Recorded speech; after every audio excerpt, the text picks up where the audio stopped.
This, or this. These headlines on casteism aren't from India. They are from the United States, where oppressed caste face workplace discrimination and sometimes even physical assault. On February 21, Seattle became the first city in the United States to ban caste discrimination. At the helm of this historic legislation is Kshama Sawant, an Indian-born engineer, economist, and politician. She has been Seattle's City Council member since 2014. Against not only caste oppression, but every form of oppression. So chant with me. So our chant is, first Seattle, then the nation, ban caste discrimination, okay? First Seattle, then the nation. First Seattle, then the nation. And has moved to increase the minimum wage in Seattle, a city with one of the highest minimum wages in the country. Hundreds of tech workers, Dalit tech workers, have spoken up and said that they face discrimination. Just numerous ads, matchmaking ads, wanted bride or wanted groom of this caste specifically. That's exactly what we see in Indian newspapers. Woman Dalit who said that she was actually told by one of her dominant caste managers, oh, please use another bathroom. Can you believe in this day and age there's actually Brahman Samaj organizations in the United States? Welcome to Newslaundry, Kshama. Thank you for taking out time for us. Your biggest another achievement is that you had got Jeff Bezos to spend $1.5 million on your opponent to make sure that you don't win the elections. Why does he dislike you so much? It's very obvious. It's very clear why big business representatives and billionaires like Jeff Bezos are in such deep opposition to our office is because myself as an elected representative, Socialist Alternative, the organization I am a part of, we are first of all, as I said, we are socialists, so which makes us the antithesis of the capitalist class. But it's not that we are socialist in the abstract.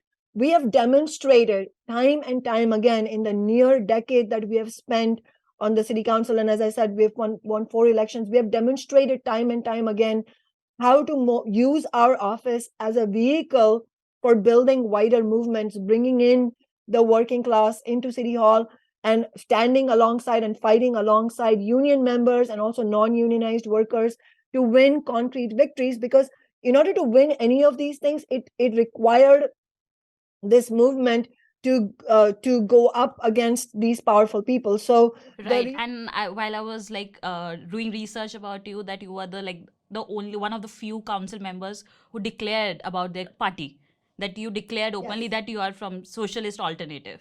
Yeah. In fact, and that's very important actually, Sumedha, that you mentioned that, because the reality is that the city council races, positions, not only in Seattle, but in some other cities as well, are nominally non-partisan, meaning by law, you don't have to declare your party. However, the reality is that I am one socialist and I'm open about it.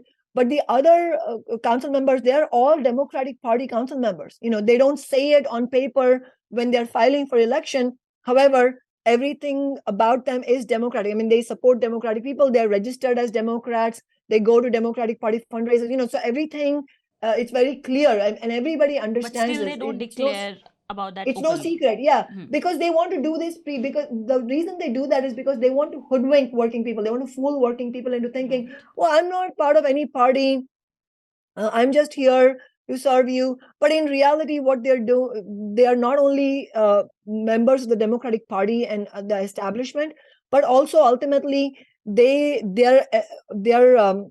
how they use their office. It makes it very clear which side they're on, which is on the side of big business.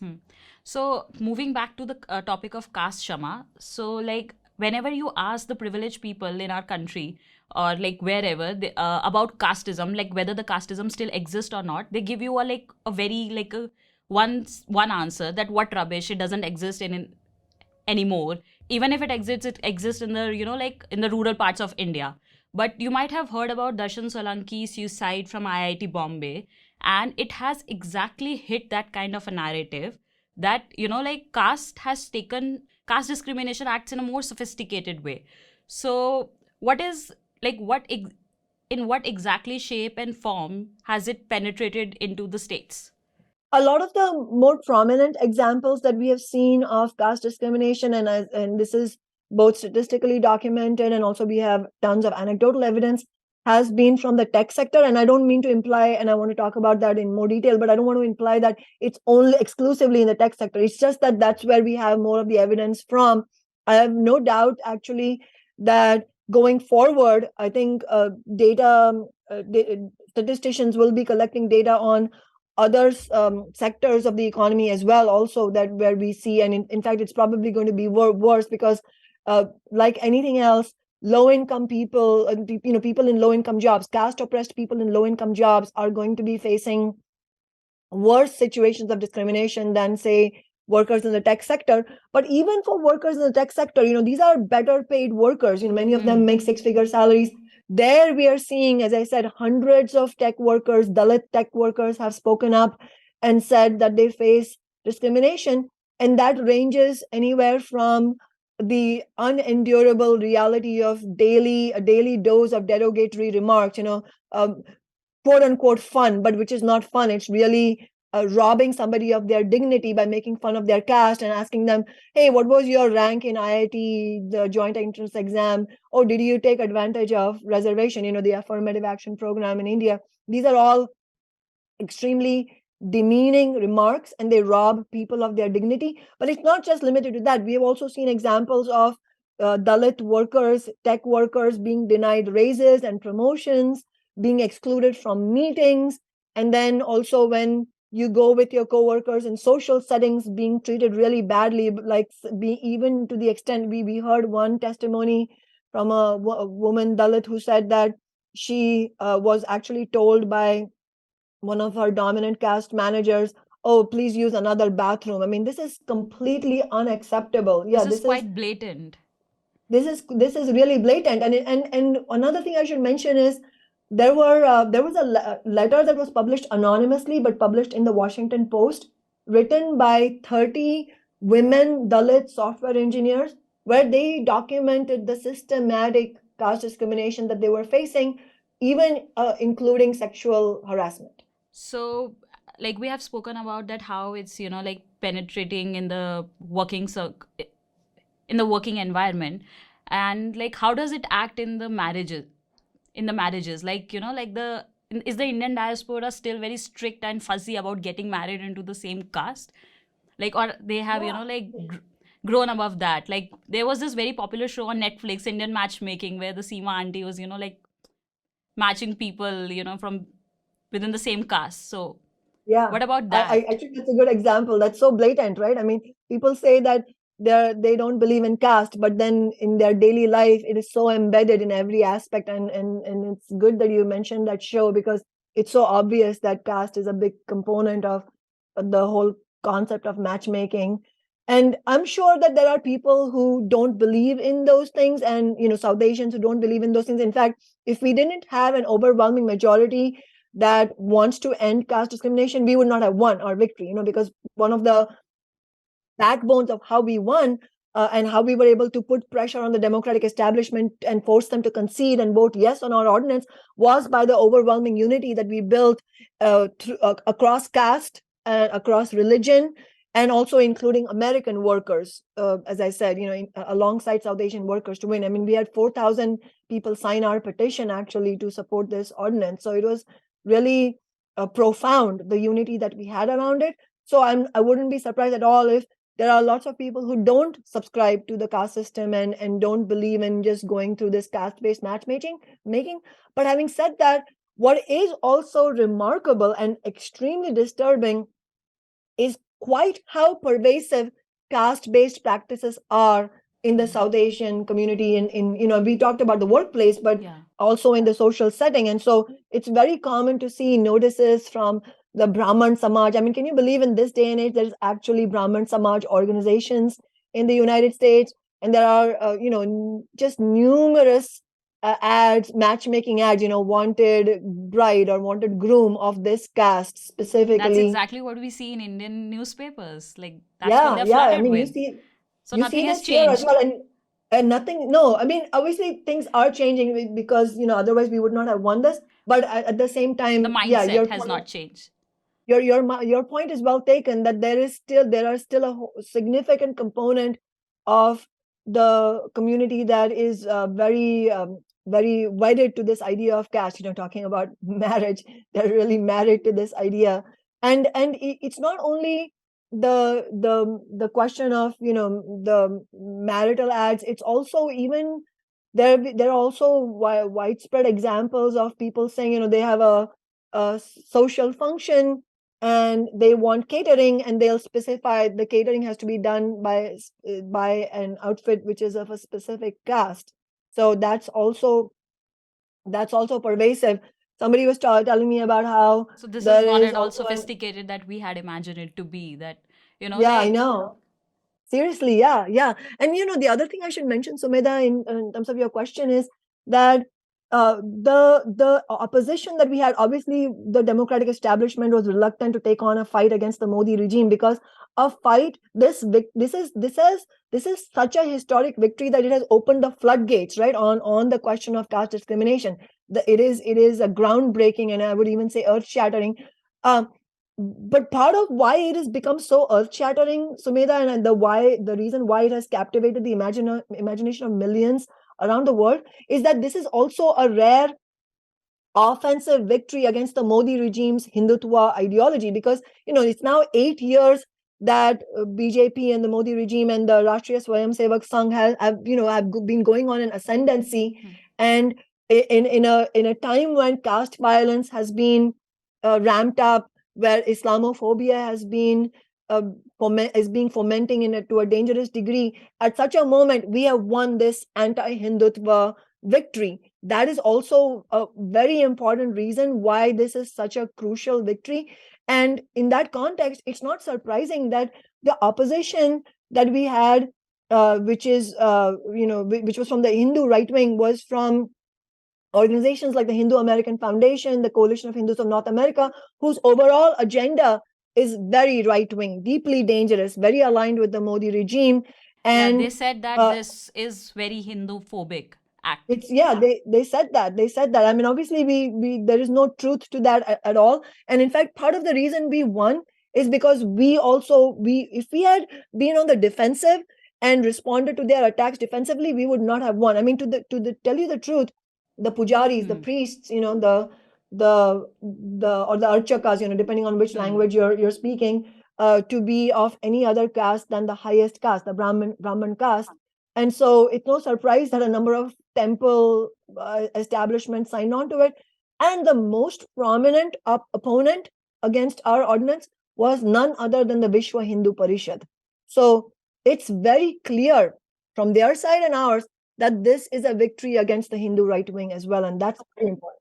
So what kind of an influence Vishwa Hindu Parishad has on Indian diaspora in United States, and how are you responding to that? It's pretty dangerous, actually, the degree to which it's not. I mean, obviously, the Vishwa Hindu Parishad itself, yes, but overall, the ideology of the Rashtriya Swayamsevak Sangh are deeply embedded in big sections of the South Asian community. I'm pretty sure they also are. I mean, that I wouldn't be surprised if I found that the South Asian American right wing is also a big source of funds for the RSS and for the BJP in India. And they not only opposed our legislation, they have been attempting to carry out an offensive against caste education, about caste in the public schools, in the public school system. And so it's really, really important to go up against them. And I think you can also see how it relates to the uh, the global geopolitical issues as well, because one of the reasons the Democrats, I don't know if I already said this, but the Democrats were reluctant to vote yes on this, is because they understood that this ordinance would be a defeat for the Modi regime. And at this moment, the Biden regime, which represents the interests of U.S. capitalism and imperialism, is making overtures, making connections with the Modi regime in India, because that they want that to stand up against their big enemy China in the context of the new Cold War. So in all this context, it is important that we defeat the Hindu right wing. But as you said, it's not that it's only exists in India. Their tentacles are spread throughout the world. One of the argument of the right-wing Hindus against this caste discrimination bill is that you don't have the data and research to prove that caste discrimination exists. And this was the same argument presented by Sarah Nelson, one of the council member who opposed the bill. So what do you have to say about that, that there is no data or research to prove that? Well, that's an example of how the right wing, and this is actually true a lot of times of big business as well, that they will just make statements that are bald-faced lies. Like, even if it is an outright lie, they will make that statement.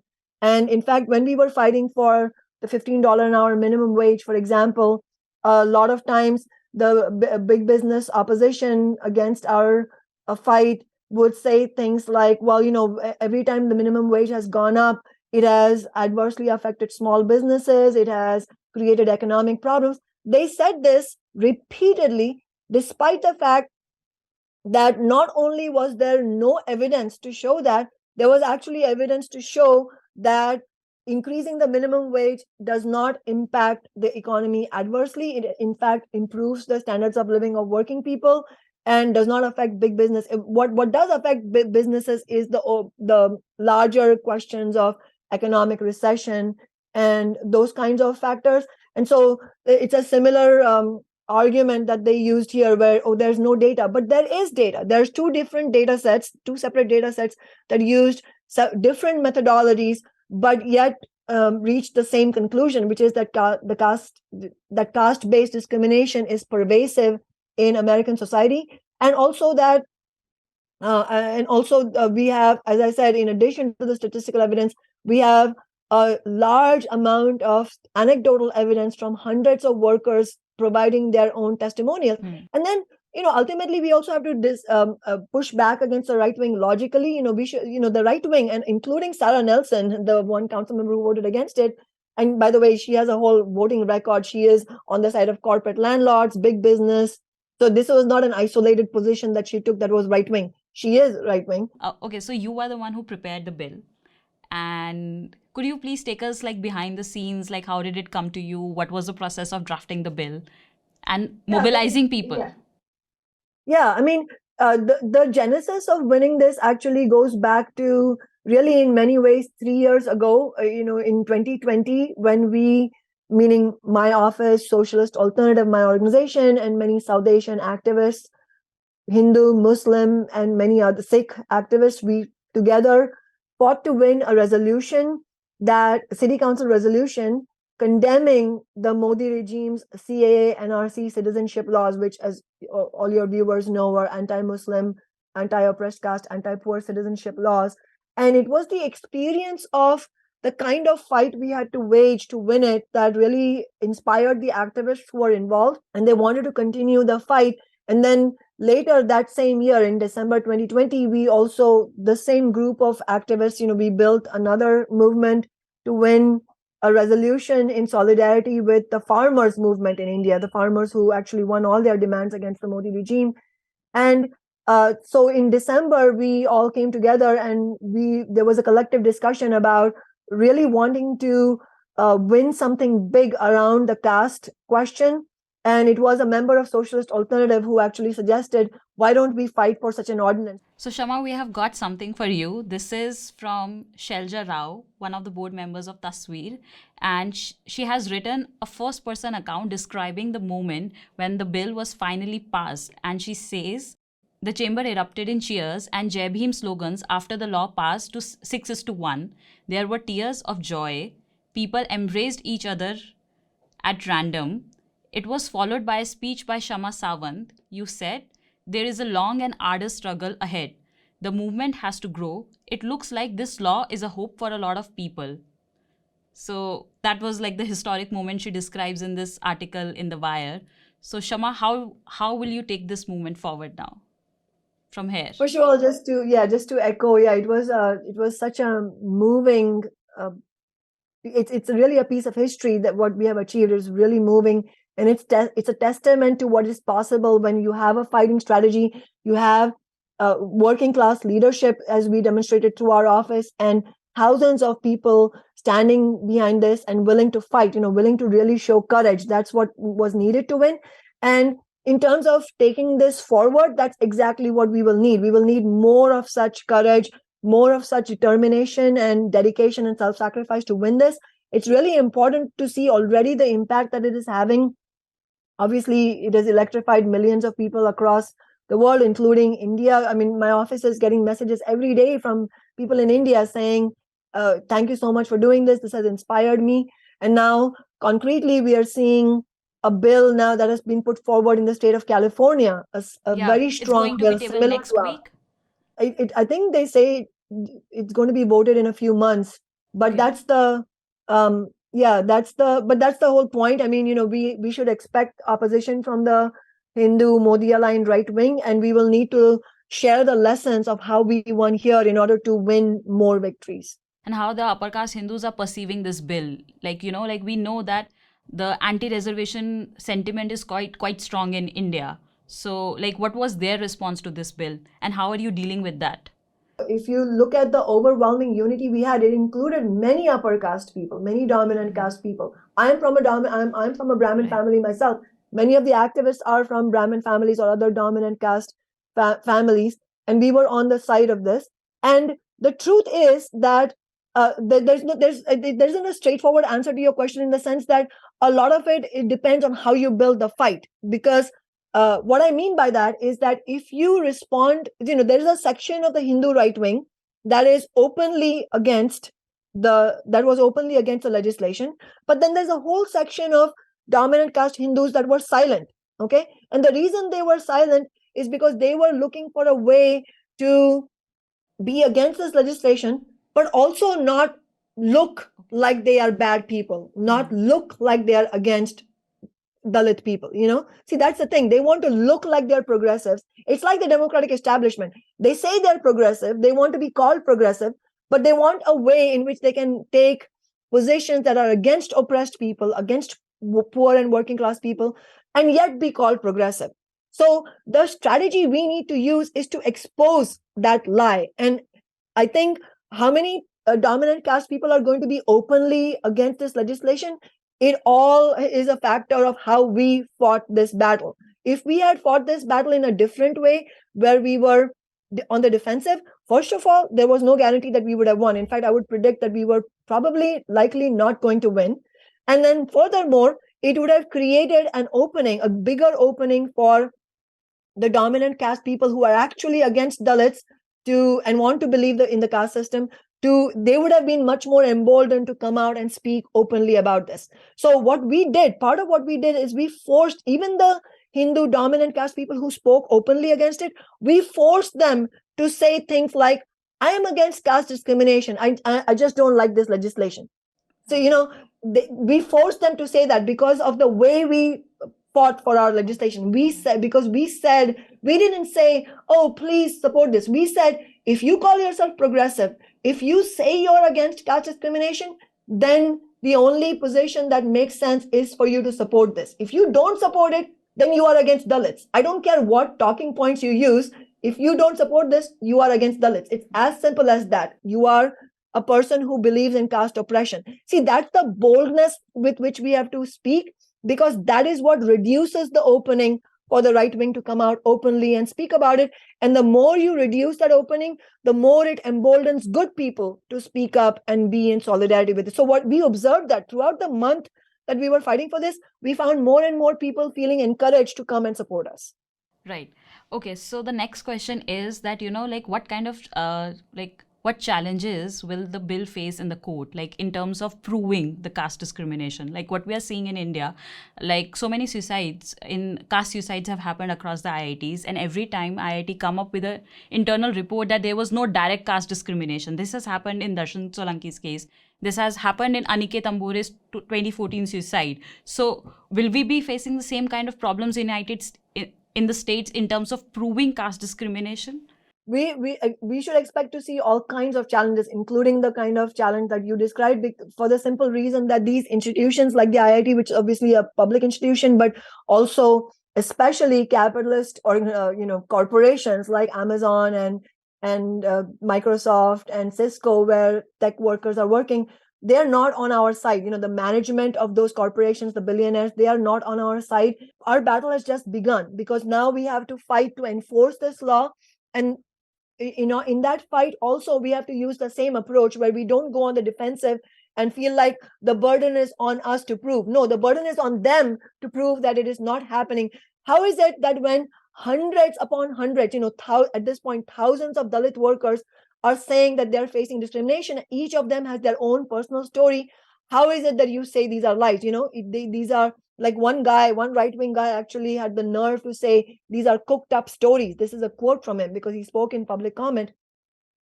We have to overcome these challenges that will inevitably happen by exposing them, continuing to expose them. And one of the things we will need to do in terms of enforcing this law is, it will need a successful lawsuit also in the court, where we can sue a corporation for allowing caste discrimination to continue in their corporation. And so we will need people to come out and speak about it.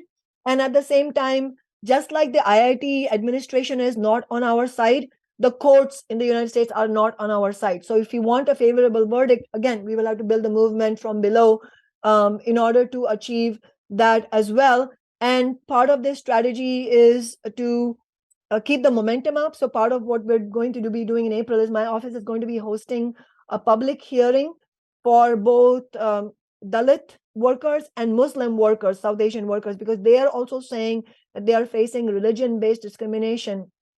And so we want to continue building that unity and have them come forward, because both are illegal. Discrimination on the basis of religion is also illegal, and we just want caste discrimination to be illegal.